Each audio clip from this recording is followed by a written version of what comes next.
আমাদের বিয়ের বয়স 5 বছর, আমাদের 2 বছরের একটি সন্তান আছে, কিন্তু আমার স্ত্রীর প্রতি আমার কোনো আকর্ষণ বোধ হয় না। আমার স্ত্রীর কোনো দোষও নেই, সে যথেষ্ট ভালো মেয়ে। এই অবস্থায় আমার করণীয় কি? আমার সম্পর্ক অব্যাহত রাখা কি ঠিক হবে?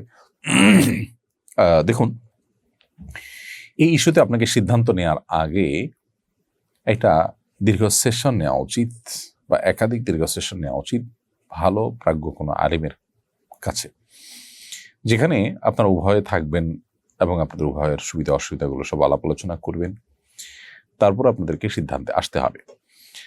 বিবাহ বিচ্ছেদ বা সম্পর্ক ইতি টানা, এই বিষয়টা এতই গুরুত্বপূর্ণ যে এটাকে আসলে সংক্ষিপ্ত কোনো প্রশ্নোত্তরের সেশনে প্রশ্ন দিয়ে 10-20 সেকেন্ডের কোনো রিপ্লাই পেয়ে আপনি তার উপর ভিত্তি করে সম্পর্ক ছেদ করে ফেলবে, বিষয়টা এরকম নয়।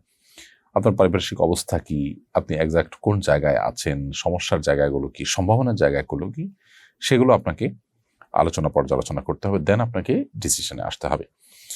যদি ব্যাপারটা এরকম হয় যে আপনার স্বাস্থ্যগত সমস্যা, তাহলে সেক্ষেত্রে আপনি চিকিৎসা করাতে পারেন। যদি হতে পারে আপনার মানসিক সমস্যা, সেক্ষেত্রে আপনি চিকিৎসা করাতে পারেন।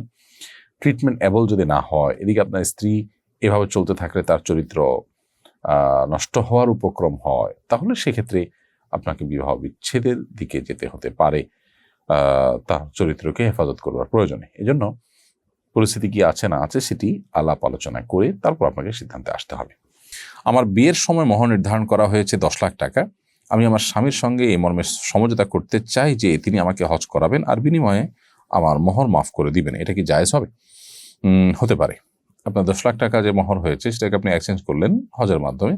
আপনি যদি সম্মত থাকেন যে হ্যাঁ, আমি হজ করে দিলে আর আমার 10 লাখ টাকা দিতে হবে না, তাহলে সেক্ষেত্রে হজ তিনি 5 লাখে 7 লাখে বা কম বেশিতে করাতে পারলেও আপনার প্রতি তার যে কর্তব্য, সেই কর্তব্য তিনি আদায় করে ফেলেছেন। ইনশাআল্লাহ মোহরেতে আদায় হয়ে যাবে, আপনার হজও আদায় হবে। ইসরাত জাহান লিখেছেন, না জানিয়ে বিয়েতে দেয়া গয়না যদি পরবর্তীতে মহারণার টাকার বিনিময়ে দিয়েছে বলে দাবি করে, তাহলে কি জায়েজ হবে? বিয়েতে গহনা দেওয়ার সময় যদি নিয়ত থাকে মহারণা হিসাবে দেয়া, যেহেতু সেটা মূল সম্পদ, মূল অ্যাসেট স্বর্ণ গহনা, তাহলে সেটা মোহর হিসাবে ধর্তব্য হবে যদি তিনি মোহর হিসাবে দিয়ে থাকেন। হ্যাঁ, ঘোষণা দেননি, সেটি তাদের ভুল ছিল, ঘোষণা তাদের উচিত ছিল, কিন্তু পরে যদি তারা বলেন যে আমাদের তখন উদ্দেশ্য ছিল এটাকে মোহর হিসাবে দেয়া, তো এটা মোহর হিসাবে ধর্তব্য হবে।